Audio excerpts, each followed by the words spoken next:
ce que j'appelle, moi, un cas qui demande une solution de problème,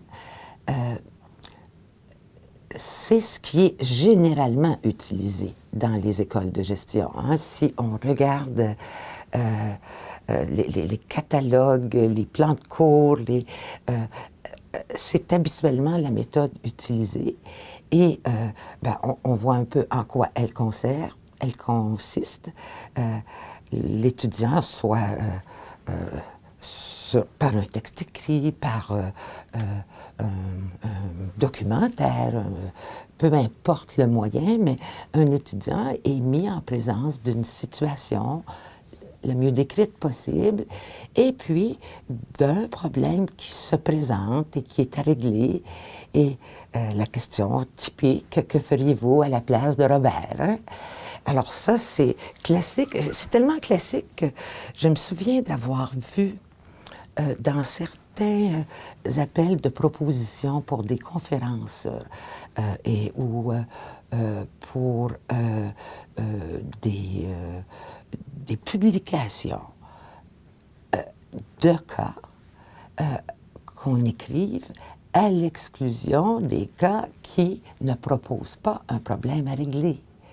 Alors, c'est dire que l'orthodoxie est vraiment du côté des cas avec une réponse à donner, une réponse attendue.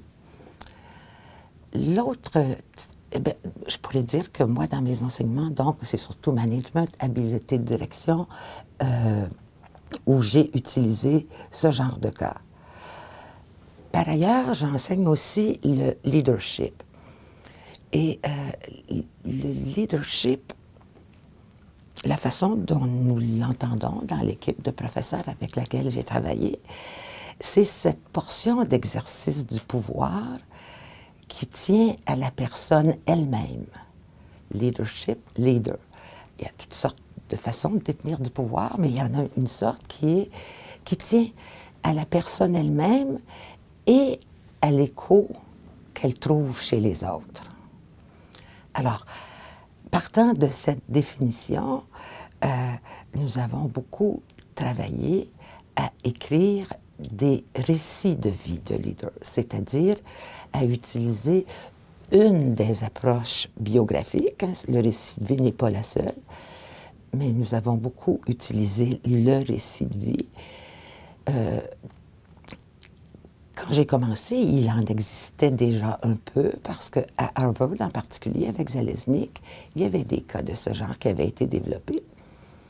Mais on s'est vite rendu compte que on avait un désir immense d'en écrire auprès de leaders de notre société, des anciens et anciennes des HEC, et dans toutes sortes de milieux.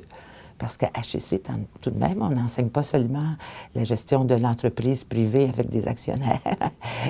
Il y a des PME privées aussi, il y a des coopératives, il y a des entreprises culturelles.